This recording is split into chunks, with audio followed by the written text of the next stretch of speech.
Happy Wednesday to you, and thanks for joining us tonight on Up North Live Unscripted at 6:30. And can we just take a moment to appreciate how amazing the sun feels on a cold day in the winter? It just kind of brings me back to life. And I think a lot of us around northern Michigan saw a little bit of sunshine today, which was really nice. And we also saw that break in snow that you were talking about yesterday, but emphasis on break because, Joe, we have more snow on the way, right? We do, yeah. In a couple hours, another round of light snow coming in.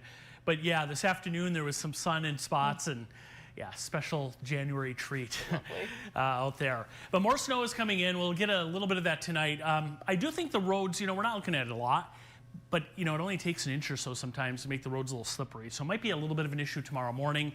We're going to get a little melting late week. And Maya, not much has changed since yesterday. We still think a pretty cold stretch coming up next week. So are you prepared? I mean, I guess so. Like, I'll wear a lot of layers and just hope for the best. All that kind of stuff. Yeah, but we'll take a look at it coming up a little bit later. Alrighty, thanks, Joe. And our top story tonight takes us to Detroit, where Governor Gretchen Whitmer took time to address the road ahead while talking at the Detroit Auto Show. So her speech kind of sounded like a State of the State address. She talked about her priorities for the upcoming year, economic priorities. She addressed different concerns and talked a lot about compromising across the aisle, both in Lansing and in Washington, D.C. Our Mark Gillette has much more on what the governor said today and reaction from some northern Michigan lawmakers. And I'll work with anyone who is serious about solving problems. Speaking at the Detroit International Auto Show, Governor Whitmer admitted with a change in the State House and the White House, problem solving will mean compromising. Now, I don't want to pretend we're always going to agree, but I will always seek collaboration first. Collaboration to address what she laid out as priorities. Right now, the future of the entire auto industry is at stake. The very core of Michigan's economy is on the line.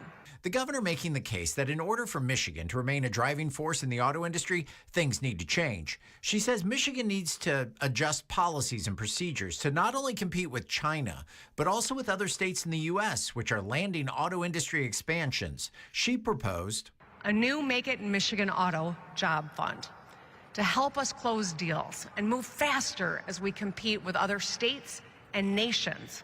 She also called for an incentive for Michigan businesses. New payroll tax cut called Hire Michigan. So the more Michigan employees you hire and the better you pay them, the more you can save here in Michigan. And of course, the governor calling for finally fixing the roads. Fixing the roads in a sustainable way means looking for new, fair sources of revenue. It's going to take compromise and collaboration. She called for that repeatedly in addressing Michigan's challenges. And lawmakers who she's asking for that from were quick to respond. She does have to understand we're not going to spend $83.5 billion again in the next year's budget. There's going to have to be some trimming, and we're going to have to look for ways to do that isn't too painful. A tone set by the governor that she's ready to get to work addressing Michigan's needs. But for some, talking the talk has to be followed by walking the walk. I want to believe that that's the case there, Mark, but it's hard to say that when, we've had 6 years. They had a super majority having the House and Senate over the last 2 years. To say that we want to fix the roads now in a bipartisan fashion, they had every opportunity to over the last 2 years to do that. Regardless of political majorities, the governor making the case that now's the time to act and to find common ground. We bring jobs home, fix the damn roads, and work with our trading partners. We can drive toward a brighter future where our people and our auto industry succeed. That was Mark Gillette reporting. And from roads and automobiles to planes and airports, our next story takes us to Cherry Capital Airport in Traverse City, where they are adding a new airline for travelers. So JetBlue will provide seasonal service to and from Boston Logan International Airport. The nonstop route will fly both inbound and outbound on Thursdays, Saturdays, and Sunday each week. It'll start on Thursday, June 5th, and it'll run until October 25th. And the airline's A220 aircraft has 140 seats, so you can bring your friends with you to Traverse City to Boston. And this actually marks the 7th airline to land at Cherry Capital Airport. So for more on this big announcement, let's bring in our guest today. He is the CEO of Cherry Capital Airport. Kevin Klein is joining us live now. Hey, Kevin, thanks so much for coming on Unscripted tonight. It's great to be here. Thank you. Great to have you. So can you kind of walk us through the process of what goes into bringing a new airline to Cherry Capital Airport? Well, it's many, many years of work. We've been working with JetBlue, meeting, whether it's been at conferences or even at their headquarters in New York, to present what our community, what Northern Michigan has to offer JetBlue and the opportunity and the service that it could, provide. And so, through lots of community data, from anything from the population to new employment, new employers that are here, any type of expansion for some of our employers here, we're always presenting that data. And we get a lot of that data from our partners through Traverse City Tourism, the Gaylord Convention and Visitors Bureau, through TC Connect. So many of our partners provide that data, and then we also work with DOT data from US DOT, and we put presentations together to let these airlines know what we have to offer, revenue opportunities, number of passengers, and it's a great partnership, but it takes a lot of years to cultivate that relationship. Mm-hmm.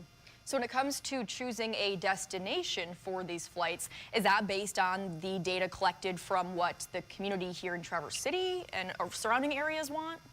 Absolutely, it really is. And so we get a lot of information on where our company's going, where our travelers going, and we try to link that up. But really, at the end of the day, it's so competitive for communities with air service that what we're trying to prove is we're the best fit for the airlines to be able to help their bottom line, to be able to help their network, whether it's through revenue, whether it's through producing enough passengers that will go through their connecting hubs, or, and things can be like premium travelers doing international travel. So what we're trying to do is provide that perfect market fit for the airlines coming in. And it takes a while. It takes a long time to do that. And JetBlue has been one of those network carriers that the industry labels as a low-cost carrier. It's very focused on the high-end leisure customer. And when you talk high-end leisure customer, that's customers that are going to fly someplace, stay a while, and then fly back. So they know they're going to be, spending money, bringing baggage, additional things. So the ancillary revenue opportunities are there for carriers. And, we provide then a great network with JetBlue. 100 plus destinations across their network. And so it's kind of an interesting, you're starting to see a lot of business travelers use JetBlue also. So it's that airline that's right in the middle of the pack, that is very strong, and we're excited to have them here. And so why do you think Boston will be a good destination for folks traveling from Northern Michigan? Well, Boston has been a growing market for us for over the last 15 years. And it really, in the last 5 years, we're starting to see a lot of business travel going back and forth in the summertime. We're also seeing a lot of people that want a vacation in someplace new from the Boston and the East Coast area. So we're seeing a lot of that, but it's also a European connection, great connections out of London, to come to our area. So very strong in the international area. And Boston is, a route that's served also with American and Delta. So there's going to be some competition. We'll see some good low fares because of that competition. And so I think with JetBlue coming in, because JetBlue's Boston hub, they're considered one of the largest carrier in Boston. It'll be great for Northern Michigan to see that competition. So based on data collected and just feedback that you've heard from residents around Northern Michigan, what are some other areas that maybe we can't fly to right now out of Cherry Capital Airport, but people would maybe be interested in the future? Well, everybody wants to go say, where are we going to next? Or what, what's that next city? And I would say one of the most popular things that's asked for, of course, is Las Vegas, Nashville. So those are large leisure cities that we see a lot of carriers and interest. But when we look at some of our business focus, recently we just started nonstop to Charlotte with American, and we had a lot of focus that was drawn to that area from investments, capital, and others. We see a lot of tech companies popping up in the Carolinas. So when you look at business and the tourism, you kind of have to balance that where it's going. And one of the things that always has been our philosophy is we want to make, whether it's the business traveler or the leisure traveler, we want to make Northern Michigan the destination. We want to see those that are doing business with us invest in Northern Michigan. So we want to always be that destination airport that brings people in. So we focus a lot. How do we get businesses to come to Northern Michigan? How are we attracting people here? And then, of course, we get that return out. And so, our markets that have been growing very strong include Denver with United, American with Dallas. We see a lot of strength with Delta growing the Atlanta service. So, we're seeing a lot of that. And then on top of that, we brought in the ultra low cost carriers with Allegiant, Avelo, and Sun Country. So with that, we kind of have everything now. When you look at the legacy carriers with American, Delta, and United, a low cost carrier now with JetBlue, and then the ultra low cost carriers with the others with Allegiant, Sun Country, and Avelo. So we got a great balance to our market. So fares are competitive, and we're looking to continue to grow that opportunity. And with all this growth between the new flights and all the new airlines, we know that actual physical growth at the airport is needed, and plans are in the work to expand Cherry Capital Airport. So where are those plans at tonight? Sure. So we're going to add on to the terminal building. We want to add an additional 4 to 5 gates, a new concourse. We call it Concourse B. And so we've just completed 30% design with that. So that has come in, and all those concepts are there. You can go to tvcairport.com and see that information about the terminal, the addition, and those plans there. And you can also offer comments. But so we got that completed. We're going to finish design through 2025. We're going to look to go out for bond financing in 2025 and early 26, and then shovels in the ground first quarter of 26 with completion 18 to 24 months. So late 27, early 28, we should be all wrapped up with that project. Very exciting, and it sounds like that is a while from now, but we're already in 2025, so shovels will be in the ground before we know it. But Kevin, is there anything else you want to mention about this new airline addition to Cherry Capital Airport with JetBlue? Well, having 7 airlines in a market our size is just unheard of across the country. So I want to thank all of the flyers, all of our passengers that are using it, because we're really proving to the airlines when they bring a service, we use it. And that's so important, because if you don't use it, you lose it. And our community is doing a great job of using it, and we keep growing these services. So we just want to say thank you for doing it, and we love to see you at TVC. And I just want to say thank you, Kevin, for joining us on Unscripted tonight. We really appreciate it. And let's turn things over to our question of the day related to traveling and flying. Do you use a specific airline when flying, or do you shop around for the best price? Scan the QR code on your screen right now. That'll take you to our website where you can vote. I'll tell you our results right now, and then we'll take another look at them towards the end of the show, because they do tend to change quite a bit between now and then. So as of right now, 61% say they shop around, 39% say they tend to go for a specific airline. So we'll keep an eye on those results and take a look at some of the comments on our Facebook page a little later in the show. But let's take our first commercial break. We'll be back in just a few minutes, and Joe will have much more on the forecast for the rest of the week, including some incoming snow and that cool down he's been talking about. Stay with us. I'm Jada Johnson from Big Boys TV, and the Fish and Game Report is sponsored by Johnson's Propane.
Welcome back, everyone. We had a little break in the snow today, but more is on its way. So let's bring in our meteorologist, Joe Charlevoix. And Joe, how much snow could we see from this system?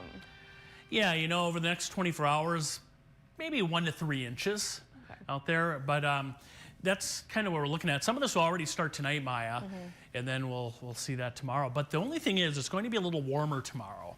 We'll get into the 30s for 2 days. So enjoy that, because next week is much different story.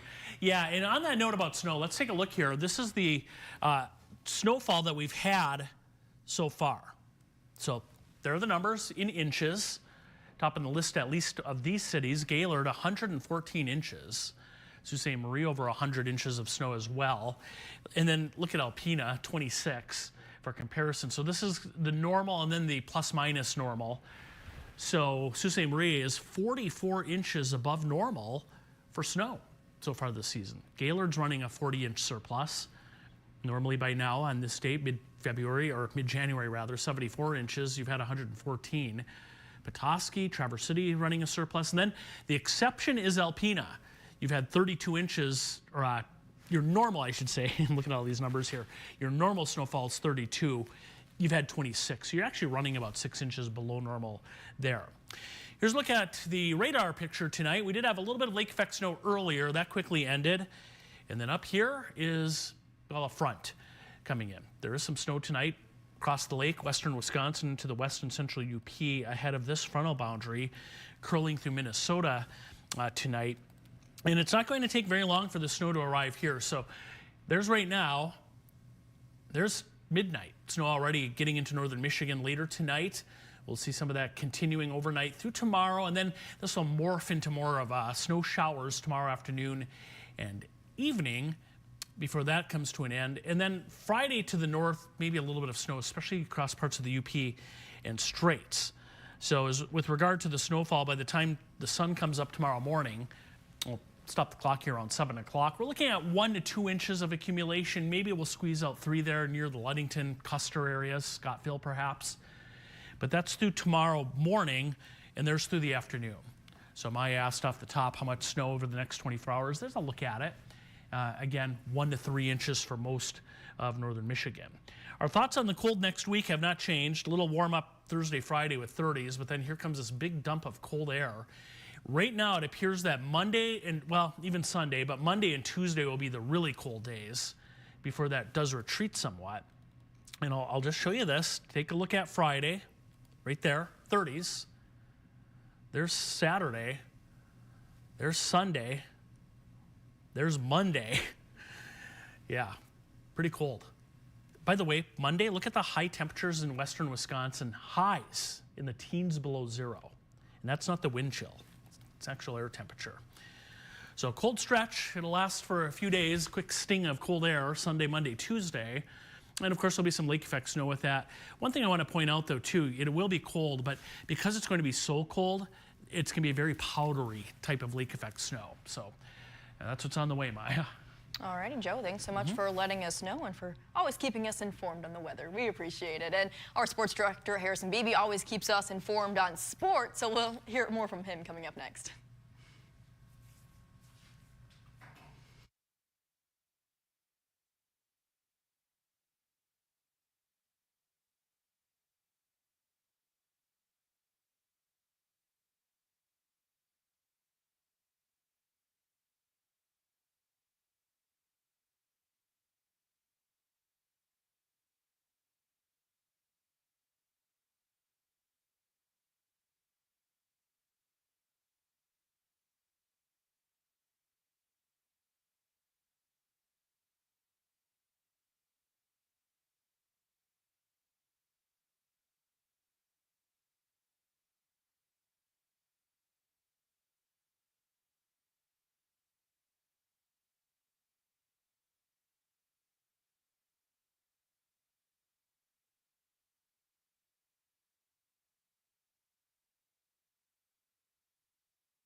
Well, we know we have a lot of very good girls basketball teams around northern Michigan, but turns out there's one specific team that's ranked #1 in their division right now. So let's bring in sports director Harrison Beebe to reveal who that team is. Hey, Harrison.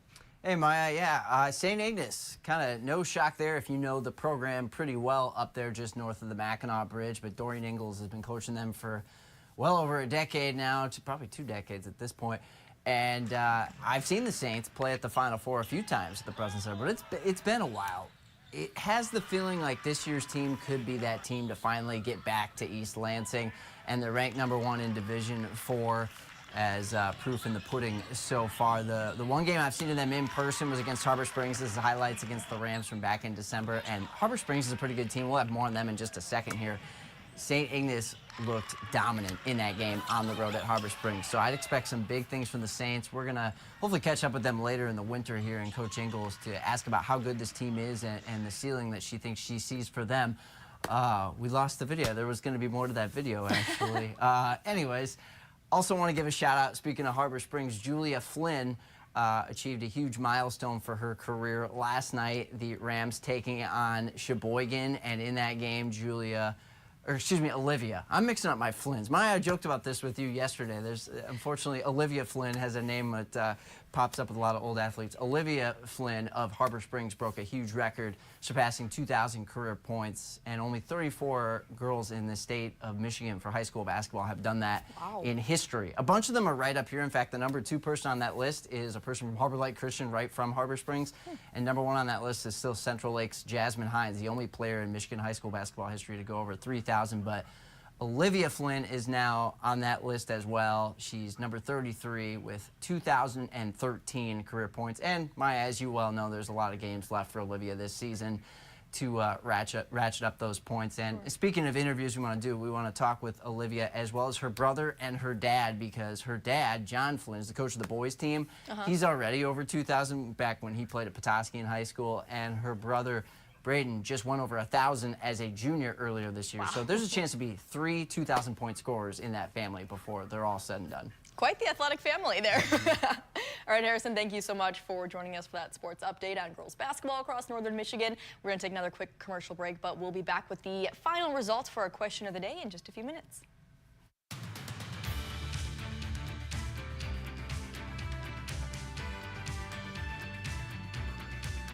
Salon services are furnished by Epiphany Advanced Academy in East Acme.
One last look at our question of the day. Do you use a specific airline when flying, or do you shop around for the best price? 60% say they shop around, 40% say specific airline.